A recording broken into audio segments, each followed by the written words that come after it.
Waalaikumsalam.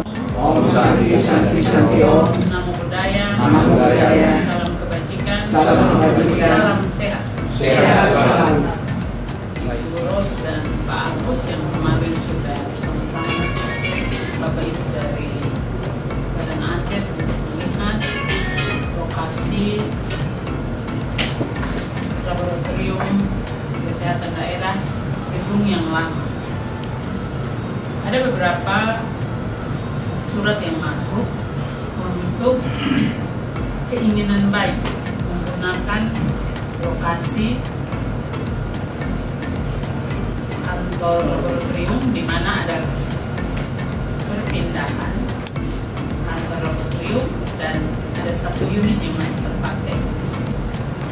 Karena kita organisasi profesi sangat banyak, katanya Kadis sebagai pembina. Oh gitu ya? Iya. Jadi ketika datang ketemu saya, apa? Ya, jadi saya kira keinginan baik kita untuk menggunakan supaya satu profesi kesehatan dengan satu profesi yang lain di lingkungan Provinsi Nusa Tenggara Timur itu bisa bekerja sama lebih baik. Nah, untuk itu supaya kita tidak keliru, maka Badan Aset akan memberikan informasi kepada kita semua. Dan yang kedua, kenapa saya dan teman-teman di Dinas Kesehatan Capai Provinsi NTT ingin untuk dipakai organisasi profesi, karena kita masih punya satu unit yang pengujian PCR-nya ada di sana. Saya kira kalau organisasi lain dia tidak mengerti untuk menjaga lokasi itu. Tapi kalau organisasi profesi kesehatan pasti dia paham untuk membantu menjaga lokasi ini. Saya lihat bukan berarti Pak Agus di sana tidak rapi ya. Saya lihat bagian depannya belum bagus. Nanti kita pikirkan bagaimana caranya kalau sudah ditempati karena persetujuan harga. Yang ketiga, saya di bawah tekanan. Jadi PAD saya di Dinas Kesehatan itu naik dari 9,5 ke 11 M. Kita sudah coba hitung-hitungan, hanya bisa mampu 8,5 M. Jadi kalau kerjasama ini berlanjut dengan baik, juga keinginan baik kita, maka saya diuntungkan dua. Satu, organisasi profesi bisa bekerjasama dengan baik. Yang kedua, PAD Dinas Kesehatan Dukcapil juga bisa meningkat. Karena kalau yang pegawai negeri tahu bahwa tahun 2022 kita kekurangan dana di APBD karena apa? PAD-nya tidak mencapai target. Sehingga kita tidak mendapatkan TPP 4 bulan terakhir. 2 bulan terakhir setelah 4 bulan itu juga dapatnya tidak 100%. Yang saya takutkan kalau kita tidak bekerja keras, khususnya pimpinan-pimpinan OPD, maka salah-salah gaji kita yang kena. Karena pengalaman di Denpasar, Provinsi Bali dan beberapa kabupaten yang terkena imbas pada saat COVID, TPP-nya tidak diterima. Kalau TPP tidak diterima, berikutnya gaji yang dipotong. Tidak mungkin tidak. Kalau prediksinya begitu, dan itu sangat mengerikan. Sehingga selama kita masih sehat, masih mampu berpikir, masih mampu berinovasi, kita melakukan itu dengan baik supaya impact yang nomor 1 dan nomor 2 itu bisa terjadi. Dan yang terakhir, karena saya belum tahu, belum ada laporan tentang kemarin diskusi-diskusi, nanti kita semua lihat lokasinya. Jadi nanti ada yang dapat tata luas, ada yang dapat tata rendah, nanti kita diskusi dengan Badan Aset supaya satu, kita sudah terlambat 2 bulan. Jadi harusnya kalau sudah masuk 2 bulan dan sudah ada PAD 2 bulan. Nah, teman-teman dan organisasi profesi juga akan membantu kecuali setelah presentasi dan yang harus disetor itu sesuai kemampuan profesi. Itu yang saya belum tahu, itu cemas, berpikir tentang itu. Tapi yang saya maksudkan adalah semoga niat baik kita ini bisa berjalan dengan baik. Jadi di suatu tempat berkumpul beberapa profesi sehingga aktivitas profesi bisa berjalan dengan baik, karena harapan besar dari pemerintah provinsi, kita harus dibantu oleh organisasi-organisasi provinsi, khususnya Dinas Kesehatan Pusat. Kita tidak bisa jalan sendiri karena kita masih banyak masalah, dan saya melihat ada peluang NGO itu kan bisa dengan organisasi provinsi. Maksud saya bilang, kalau profil kita dan tempat kita bisa diterima secara logika oleh mereka, maka kemungkinan peluang-peluang itu ada. Tapi kalau kita tersebar di sana, di sini, di sana, carinya susah tempatnya. Karena beberapa kali untuk acara profesi, waktu saya datang saya tanya pertama, informasi di media sosial sudah atau belum? Itu Facebook saja. Iya, kiranya ada Facebook saja. Karena Facebook itu segmennya sendiri, Instagram itu segmennya sendiri, dan seterusnya. Kemudian Bapak Ibu akan, kalau sudah mulai, Bapak Ibu akan tahu bagaimana pasang hashtag. Jadi kalau kamu naksirnya NGO atau naksirnya UNICEF, maka kamu hashtag terus ke UNICEF. UNICEF perwakilan NTB. Yang kedua, kalau belum terjadi, Bapak Ibu cari yang mudah-mudah, yang masuk dalam struktur organisasi, terkhusus yang bisa bahasa asing, supaya dia pelajari, sehingga persyaratan itu terpenuhi. Contohnya maksud Ibu Ruth begini, Ibu Ruth baru dari lantai 2, ada sosialisasi tentang beasiswa afirmasi untuk dokter gigi, spesialis, untuk beberapa spesialis yang dibuka untuk Provinsi NTB. Kemudian dia ada tahapan, tadi istilah apa lagi, belajar 21 hari. Kebanyakan yang ikut belajar 21 hari itu biasanya lulus, karena yang mengajar selama 21 hari itu juga yang akan menguji untuk masuk jurusan tertentu. Nah, kalau info itu kita tidak sampaikan ke masyarakat Nusa Tenggara Timur, khususnya anak-anak yang ingin bersekolah dokter, bahkan dokter yang akan menjadi spesialis, maka selesailah sudah harapan kita. Nah, maksud saya sekarang kan keuangan sulit, khusus untuk provinsi, pasti kabupaten juga seperti itu. Tetapi kalau Bapak Ibu bisa mempunyai jaringan yang bagus, maka ke depan kita punya pekerjaan banyak. Karena apa? Data terbuka, data kesehatan terbuka untuk semua profesi. Silakan gunakan data ini. Jadi kalau bikin proposal permintaan itu pakai data terbaru, sehingga waktu Bapak Ibu menginformasikan ke sumber dana itu, ya kita dipercaya. Baik, terima kasih untuk Ibu Kepala Dinas Kesehatan Kependudukan dan Pencatatan Sipil Provinsi Nusa Tenggara Timur yang telah memberikan arahan kepada kita semua pagi hari ini. Acara selanjutnya adalah presentasi dari bidang analisa kebutuhan dan penata usahaan aset yang akan dibawakan oleh Bapak Yakobus Makin, Sarjana Teknik, Magister Economics Development, selaku penilai pemerintahan ahli muda.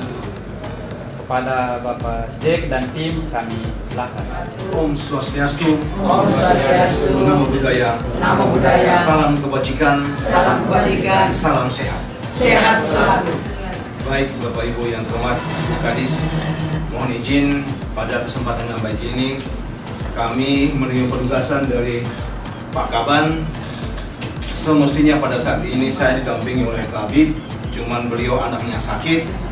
Beliau meminta izin ke Pak Kaban untuk menugaskan saya untuk coba memberikan apa yang menjadi tugas yang diterima kepada kami sesuai dengan permintaan dari Ibu Kadis pada waktu kesempatan yang lalu. Terkait dengan penugasan yang diterima kepada saya pada kemarin pagi, itu saya sempat bertanya ke Pak Kaban, etika dan kode etik sebagai penilai itu mestinya ada instrumen awal dulu yang diterimakan kepada penilai untuk menjadi rujukan melakukan penilaian. Tapi karena ini perintah mendadak, kami menyikapi itu juga secara cepat. Kemarin kami sudah dengan teman-teman itu melakukan identifikasi, investigasi atas objek yang sekiranya akan dikerjasamakan dengan pihak lain, khususnya mitra yang mempunyai kompetensi dan kapasitas yang cukup untuk bersinergi dengan Dinas Kesehatan Provinsi NTT membangun kesehatan masyarakat yang baik.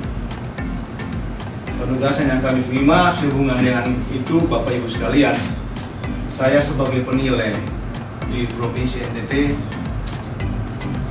diberi wewenang untuk memberikan justifikasi atau indikasi atas semua aset yang punya potensi, baik potensi pendapatan ataukah potensi yang bisa dioptimalkan untuk pemanfaatan yang lain.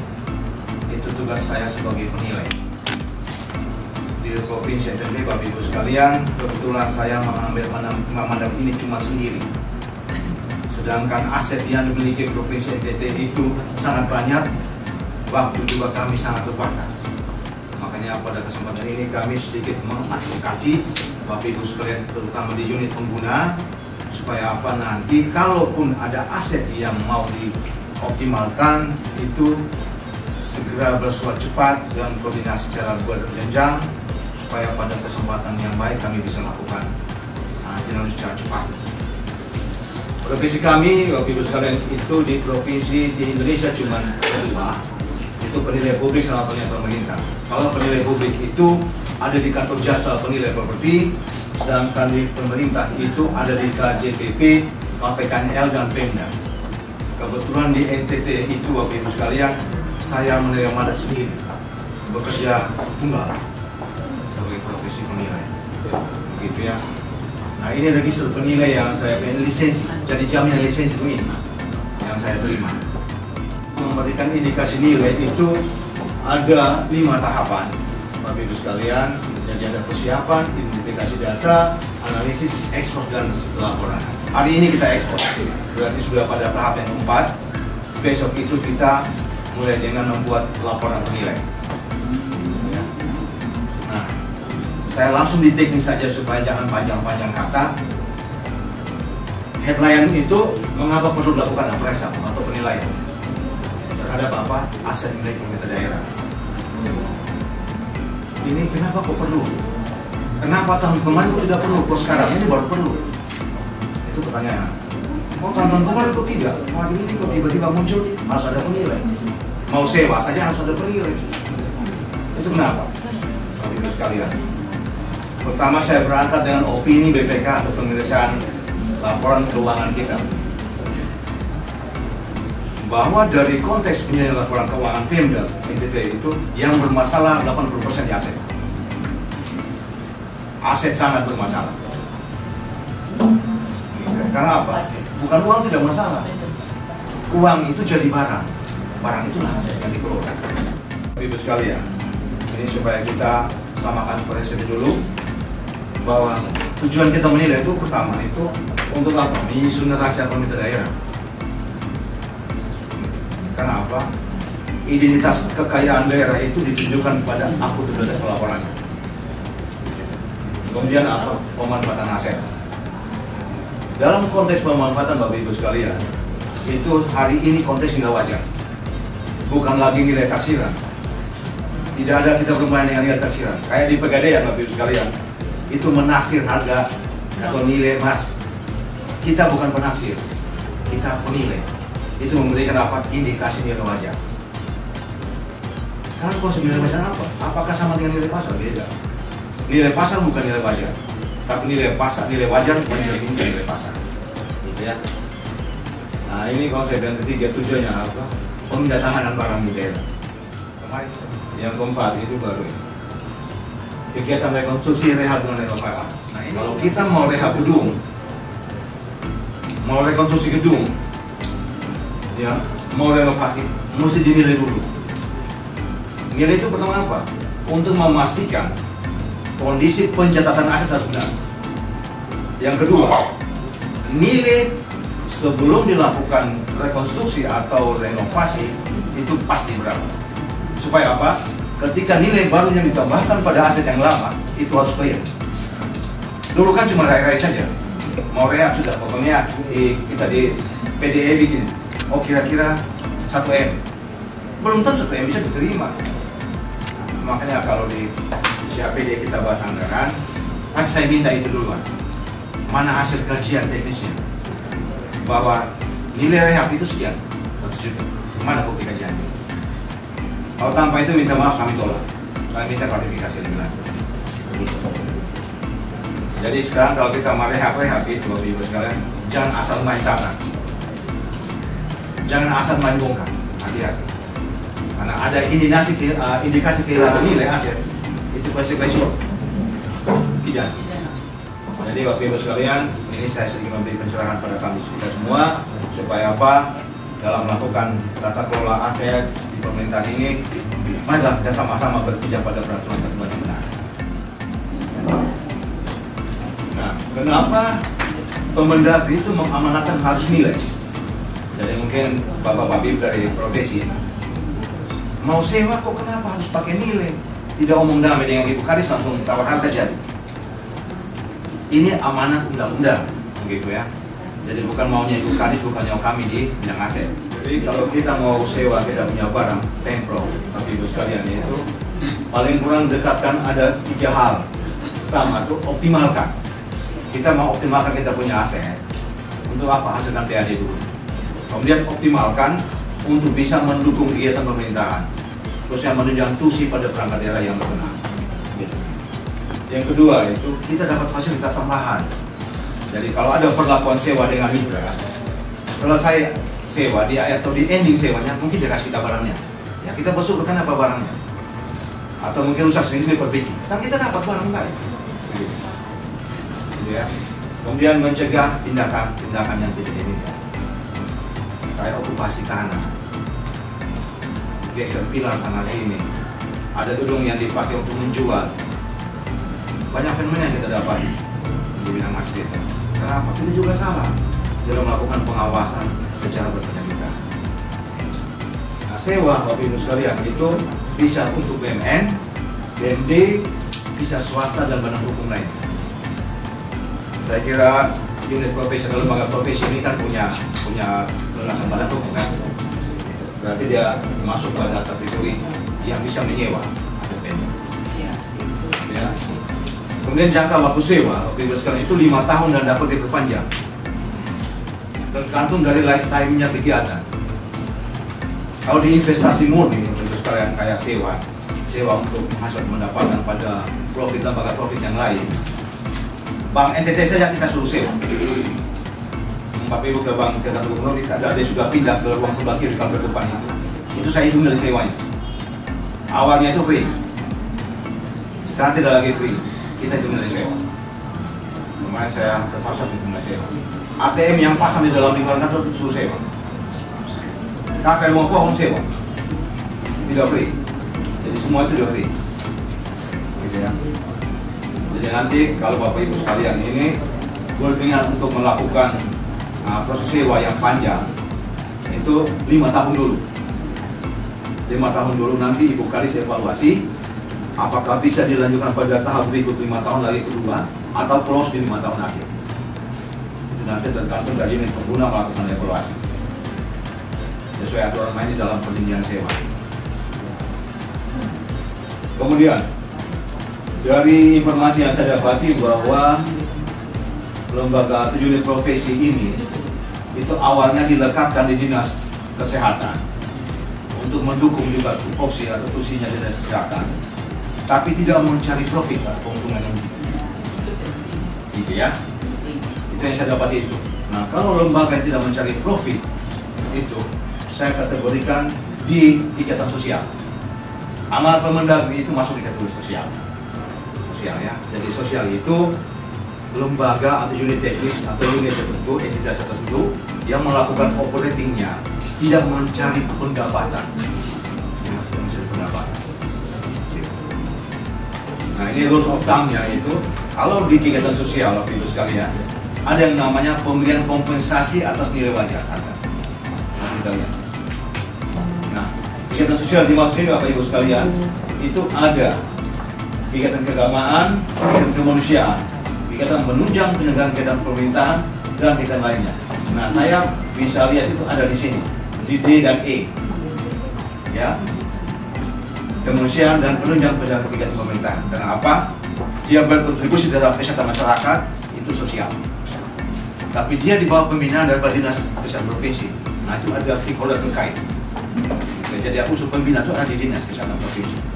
Maka juga itu dia juga mendukung fungsinya Dinkes.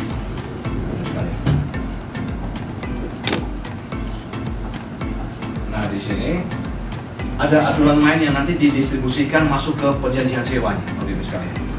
Yang pertama itu penyewa wajib pelihara. Wajib pelihara. Jadi tidak serta-merta tinggal dalam free Bapak. Ibu, tidak free.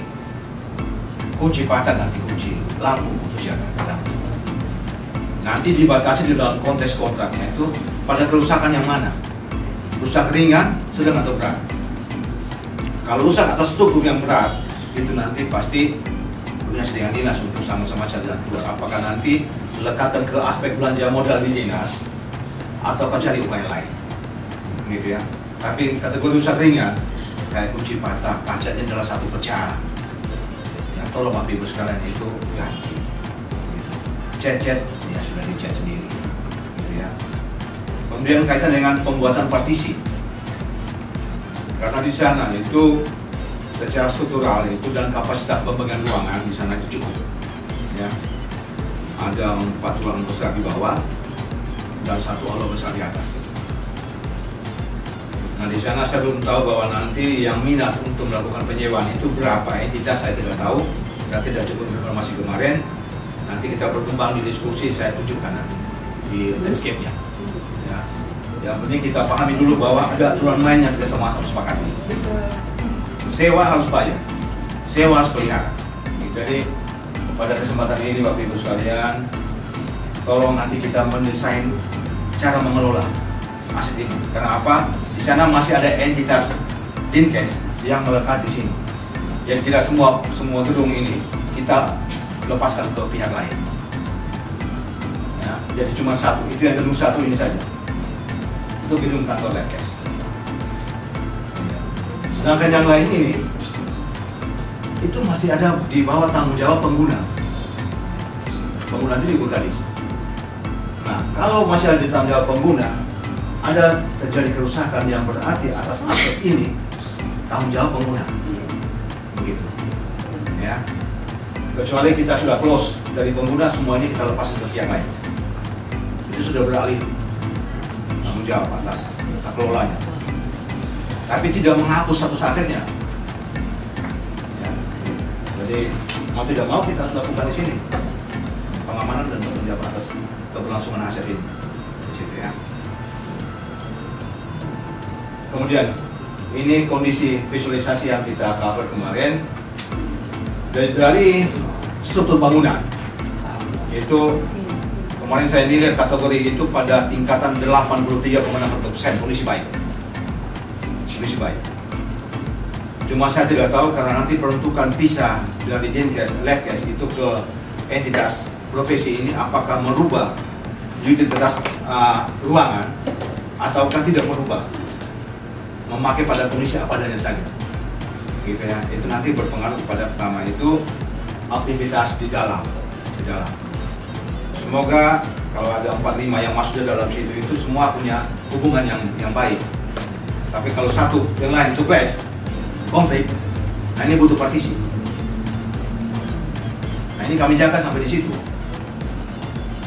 Nah kalau buat partisi, waktu itu sekalian buat partisi tidak boleh masif, harus bisa dibongkar pasang. Gitu ya. Tidak boleh bangun tembok, bangun partisi dari kaca atau multiplex. Tidak boleh. Dan dia tidak boleh merubah struktur utuh. Boleh partisi boleh. Ya kalau mungkin dari unit partisi 1 dan yang lain itu punya secret operatingnya. Dan cara bangunnya Bapak Ibu sekalian nanti harus melapor ke Ibu Kadis sebagai pengguna barang. Begitu. Jadi tidak boleh asal main pasang-pasang parkir, tidak boleh. Tidak boleh. Koordinasi dulu ke Ibu Kadis, nanti dengan pengurus barang dan unit pengguna itu datangi lokasi sepakat bangun itu. Ya. Kemudian nanti kalau bangun partisi Bapak Ibu sekalian, setelah bangun itu, ini kan ada menambah nilai aset. Apakah nanti di akhir masa sewa, kalau tidak diperpanjang, menjadi aset kita, bankrupt, atau Bapak Ibu mau bongkar? Itu disepakati. Gitu. Lab kimia itu kemarin memang kondisi yang begitu, tidak terawat, dia bersentuhan langsung dengan gedung kantor ini. Nah, nanti Bapak Ibu sekalian tolong perhatikan baik-baik kalau nanti gunakan gedung itu, lihat di belakang itu juga cagar. Kemudian di sini ada satu bangunan insinerator. Itu adalah insinerator yang sudah puluhan tahun lama tidak pakai lagi karena sudah rusak. Dan itu tidak dipakai. Makanya Bapak saya bilang kalau rusak kita hapus supaya jangan keturi lagi lokasi itu. Kita bisa bangun apa di sini yang jadi baik. Pak Frans ini catat di aset itu 114 meter persegi saja. Hasil ukur saya kemarin itu lihat pengembangan tambah di samping dan belakang itu jadinya ini 246,25. Makanya kita sajikan aset itu harus benar, jangan asal begitu. Ini kita tulis 114, uji 246. Nah ini ke mana? Makanya harus rubah dulu pencatatan aspek benar. Nah, rules ini Bapak Ibu sekalian itu ada pergubnya di Pindada 2020. Aturan sewa itu ada tarif sewanya. Jadi kalau Bapak Ibu punya tanah maka si sewa orang bikin kios. Itu dia luas berapa, dia nilai itu berapa, kalikan 3,3%. Itu sudah tahu hati orang mau sewa, sewa sudah. Langsung itu semua. Begitu. Ingat nilai jangan pakai NJOP. Nilai wajar pasar, begitu. Nah, kalau orang beli tanah, Bapak Ibu sekalian, penawar itu cenderung minta dengan NJOP supaya dia dapat murah, toh. Nah, nilainya supaya tahu dari mana. Penilai kasih nilai wajar. Bangunan 146, kemudian tanah itu 366, bangunan 246,25, luasnya itu ya. Nanti kita review pencatatan dengan 246,25. Itu kita rubah di pencatatan aset kita. Ya. Nah, kalau dengan luasan 246 dengan tanah itu 366, kenapa kok 246 36? Kok takut tidak sama luasan bangunan dan itu? Bangunan itu di luar, itu luas lantai. Nah, kalau dia pun tiris-tiris dong, dia pun tanggap samping dong, sudah hitung, dia pun tanah. Kan mesti hitung. Jadi sudah lihat-lihat kotak lebih luas itu.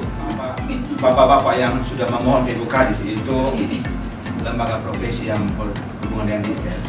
Saya kategori di sosial. Ya. Di Gurau sudah berapa ya Mas? Kategori 1 saja. Baru saya dengan Pak Ya. John. Udah banyak kok. Nah, kalau kategori sosial Bapak sekalian, sewa tanah dan bangunan itu nilai sewanya 67 juta 1 tahun. Itu nilai sewa pokoknya. Belum saya kasih diskon. Diskon itu habis di bawah. Ini 10%. Jadi Bapak cuma bayar itu 6,7 juta saja 1 tahun. Ini sangat fantastis kalau kita dipenilai. Dari 67 turun ke 6,7. Ini bisa sewa per bulan, per tahun, per bulan, per hari. Jadi sewa per bulan bukan ini dibagi 12, tidak. Ada hitungannya. Dia kena itu di cari dia 130% dulu buat cari dia turunannya. Nah 6,7 kalau 10 di dalam itu tinggal bagi tuh. 6,7 bagi 10. Nah itu store di Kasda. Saya tidak hitung garasi, tidak hitung lobi parkir, tidak hitung bangunan punggung. Bangunan tahu yang saya hitung. Ini untuk lantai 1, ingat ya. Lantai 2 tidak, karena itu aula itu saya tidak tahu, itu mungkin dikit juga pakai. Berapa ratus rupiah. Iya. Cuman yang jadi soal begini, aula itu kan milik bersama. Nah kalau milik bersama itu jangan saling klaim. Karena kalau partisi di bawah sudah dibuat partisi masing-masing milik pengguna, aula itu milik bersama. Jadi nanti di dokumen sewanya, di perjanjian sewa itu dijelaskan aula lobi parkir milik bersama. Saya adakan supaya organisasi profesi itu bayar sekalian. Nanti di antara semua organisasi profesi baru tunjuk 1 orang ketua sekretaris dari semua yang sewa. Jadi Bapak Ibu waktu Bapak Ibu rapat-rapat di hotel itu tidak lagi. Kecuali seminar nasional, seminar daerah. Supaya ini hanya untuk sekretariat, tapi rapat-rapat itu parkir di atas. Karena dia naiknya kan tidak banyak. Tapi nanti sebentar kesepakatan, tapi kurang lebihnya seperti itu dari gambaran yang Pak Jack sampaikan ke kita ya. Nanti setelah Bapak Ibu sepakat dengan Ibu Kadis, nanti model daripada bentuk perjanjian sewanya kita berikan. Nanti kita kasih contoh. Karena itu kita sudah diskusi dengan di Biro Hukum. Jadi semua standar sewa itu sama, formatnya sama. Tinggal subjek objek yang kita ganti sama waktunya. Nanti kalau mau pengembangan KWH atau voltase listrik itu, nanti lihat lagi dulu di kemampuan awal dan kebutuhan. Mungkin mau tambah AC stand atau AC portable yang besar. Nanti lihat supaya apa? Jangan sampai di partisi di ruangan satu itu dia pakai sedikit, yang ini pakai besar, beban itu sama, kan dia 1 meter. Jadi Bapak Ibu sekalian, kalau di dalam situ tolong ukur kita punya AC berapa kapasitas supaya KWH yang dipakai juga itu berimbang. Ya, jangan sampai satu pakai banyak, satu pakai sedikit kok sama kan? Itu jangan. Dihitung baik-baik Bapak Ibu sekalian. Tolong kebersihan safety lingkungan itu dipikirkan sama-sama, dan itu dicantumkan di dalam kesepakatan perjanjian sewa. Kemudian papan nama di depan itu, ini kan nanti kalau sudah berubah pengguna, ya, nanti sudah pengguna itu papan nama tolong dibuat berdampingan. Kenapa? Ada identitas pengguna itu ada 2. Lab cash yang dibawa di cash dan teman-teman yang sewa. Supaya bacaan pabrik itu ada 2 identitas. Aku juga sewa murah dan bikin papan di desa. Ya. Jadi saya close di ini ya, Bapak Ibu sekalian. Kurang lebih Bapak Ibu saya mohon maaf apabila ada kata yang salah. Saya mohon maaf. Ada kata yang kembalikan ke Ibu Kadis. Ya, baik Bapak Ibu Kadis, Bapak Agus ya. Ini selesai kita mendengar Pak Jack. Mungkin selanjutnya kita buka diskusi. Ada respon balik dari teman-teman KP, dipersilakan. Ya, Pak John kan. Kami ini ada 20 profesi yang tergabung di dalam. Itu yang ada di NTT. Kalau secara nasional itu 30-an. Dan kami semua ini organisasi yang diakui resmi oleh negara. Ada Undang-Undang Tenaga Kesehatan Nomor 36 tahun 2014 tentang tenaga kesehatan. Jadi kami semua ini diakui resmi Pak Cek. Dan kami bersyukur ada Ibu Kadis bisa mengayomi kami dan kami hadir di sini. Karena kami kerja juga bukan kerja sendiri-sendiri, tapi kami sebagai ex officio dari Dinas Kesehatan Provinsi untuk membantu kawan-kawan sampai di tingkat puskesmas. Saya kebetulan dipercayakan sebagai Ketua Himpunan Ahli Kesehatan Lingkungan Indonesia. Ya, kebetulan dipercayakan sudah masuk periode yang ketiga. Yang kami kerjakan itu tidak kami kerjakan di luar sepengetahuan Dinas Kesehatan Provinsi. Semua terakomodir dengan baik. Ada yang kami lapor, ada juga yang tidak lapor, tapi hasil kerja tetap jalan. Dan semua itu luar biasa Pak Cek. Kalau mau dikaji secara cermat untuk masalah PAD, contoh kayak saya Ketua Organisasi Provinsi Hakli, itu anggota bekerja bukan untuk Hakli, tapi bekerja untuk mendatangkan PAD untuk laboratorium kesehatan Provinsi NTT, juga untuk kota, dan juga untuk polteknis.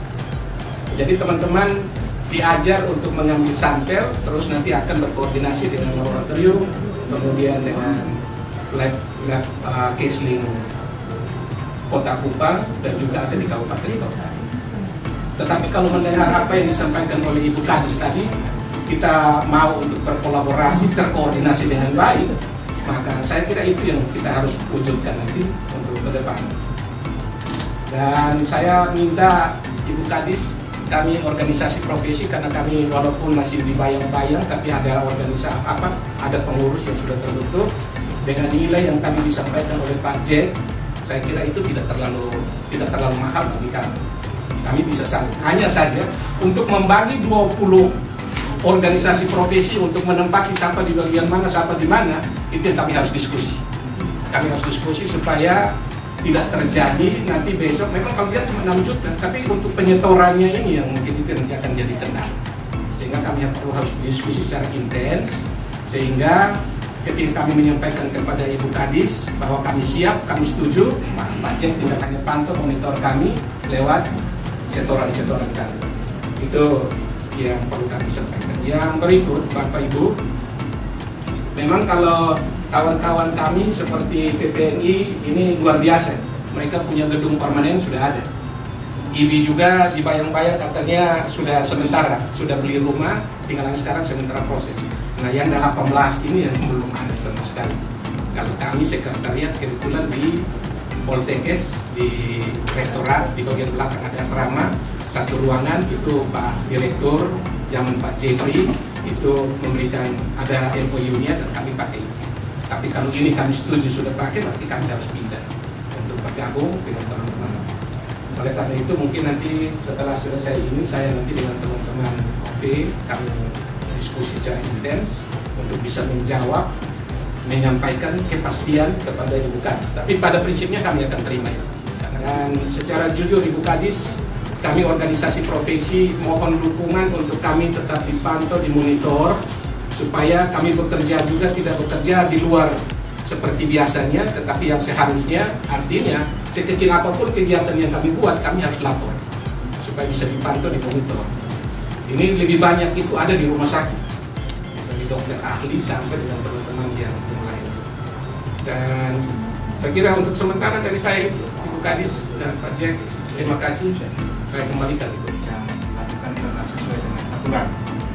Yang kedua, bahwa di dalam penempatan ruangan itu, saya kira saat ini juga kita coba berdiskusi bersama sehingga mengambil keputusan OP mana yang mau untuk menyewa gedung itu.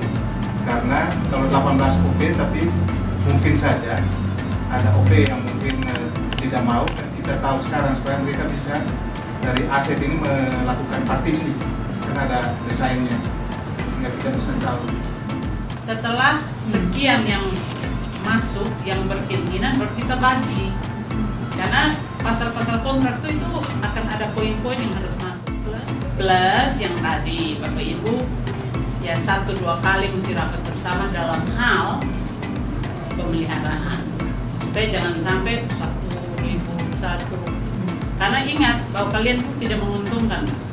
67 juta dari 6 juta itu fairnya kita ambil ya 67. Tetapi karena Bapak Ibu juga memberikan pengabdian kepada masyarakat, nah kita punya sedikit keuntungan, kemudahan. Jadi ada yang mengeluh, Ibu anggota saya sedikit, anggota saya sedikit. Hidup kosong, besok ada hidup, nggak bisa sengaja. Jadi ada rutin-rutinnya, sehingga nanti setelah ada kesepakatan berapa yang akan menyewa, baru kita diskusi apakah kita mau menggunakan yang di atas itu. Karena kalau peruangan-peruangan itu kan kecil, nah Bapak Ibu kalau pakai di atas maka kita mungkin akan tertibkan administrasi dari awal supaya Bapak Ibu tidak susah, karena masing-masing kan buat penguasa sendiri-sendiri, hanya kebetulan mau tinggal dalam satu atap gitu. Mumpung kantornya belum rusak, ada juga yang jaga, begitu. Jangan juga kok terlalu pelit lah, suka kasih gratis-gratis, murah lagi. 600 bagi sekian kan murah. Supaya bisa hitung-hitungan exercise, listrik, air. Jadi nyaman juga menggunakan itu, kita juga enak, Bapak Ibu juga enak, itu maksudnya. Jadi tidak harus 19, enggak.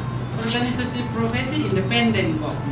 Hanya kebetulan ada tempat yang kosong mau ditawarkan. Mohon izin Ibu Kadis, mungkin sebelum Bapak Ibu teman-teman OP masuk ke dalam, mungkin ya termasuk ada hal yang lebih rinci perlu saya sampaikan, bahwa gedung yang akan ditempati ini adalah gedung hasil rehab tahun 2021 ya, jadi masih kondisi baru, dilengkapi dengan seluruhnya ber-AC, setiap ruangan termasuk aulanya itu ber-AC, loket depan pun juga kita sediakan buat AC.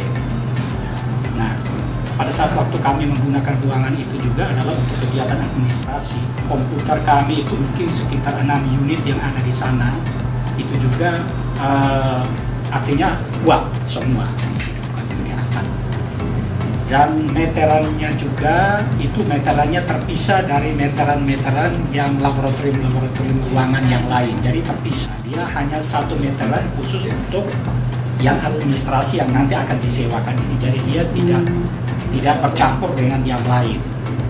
Nah, sehingga untuk proses nanti pada saat pembayaran itu sendiri, sedangkan meteran yang lain itu masih menjadi tanggung jawab kami di Dinas Kesehatan. Dan meteran ini adalah meteran prabayar, jadi beli pulsa lalu jadi disesuaikan. Ya, jadi ini nanti disesuaikan dengan kondisinya. Lalu untuk air bersih, memang pada saat waktu kami pindah bulan Mei tahun lalu itu, air itu kami sudah minta ke PDAM untuk sementara diputuskan. Listrik tidak, kalau air kami putuskan. Karena waktu itu kalau sudah pindah, kalau kami bayar terus itu sepertinya hanya bayar angin. Ini kan kita dari Dinas Kesehatan untuk menyampaikan kembali ke PDAM kalau Bapak Ibu mau ini menggunakan PDAM. Kalau tidak pun juga masih ada pilihan lain adalah kita punya bak penampung di bawah dengan kapasitas 1 tangki, biasanya kami isi itu penuh dengan tangki di atas. Lalu masih ada pompa ini dari tangki yang di bawah tanah ke atas, lalu atas itu karena gravitasi jadi dia akan menarik. Dan parkir juga memang kita ada 2 area parkir yang ada atasnya ada sengnya. Itu kami memang biasanya parkirnya untuk hanya 2 mobil. Sedangkan area yang ada gedung pemeriksaan COVID dengan itu memang sebenarnya adalah tempat genset. Memang sempat kami juga menggunakan untuk memparkir mobil lab keliling dulu. Memang setelah kami tinggalkan pada saat sekarang musim hujan mungkin rumput-rumputnya yang kami memang waktu itu dengan Pak John kami rencana mau sama-sama kami mau potong karena alat potong rumput mesinnya kami masih dalam proses perbaikan, tapi dalam minggu depan itu kami sudah bersihkan sehingga semuanya bersih. Ya, kondisinya seperti itu. Terima kasih Pak Jack dan tim yang sudah dapat membantu untuk mengekspos semua aset yang perlu kita gunakan dengan catatan-catatan tadi. Terima kasih Ibu Kadis yang sudah mengarahkan kita para organisasi profesi. Kita punya PR untuk waktu yang tersisa untuk konsolidasi ke dalam. Terima kasih untuk kita semua yang sudah hadir mendengarkan teman-teman yang ada di struktur dinas. Inilah diskusi kita dan kita berharga. Kalau saya mendapat ilmunya untuk ternyata tidak segampang ya, jadi untuk mengakses sesuatu itu apalagi aset pemerintah perlu hitung-hitung seperti yang Pak Jack katakan. Ilmu ini menjadi informasi yang berharga untuk kita semua.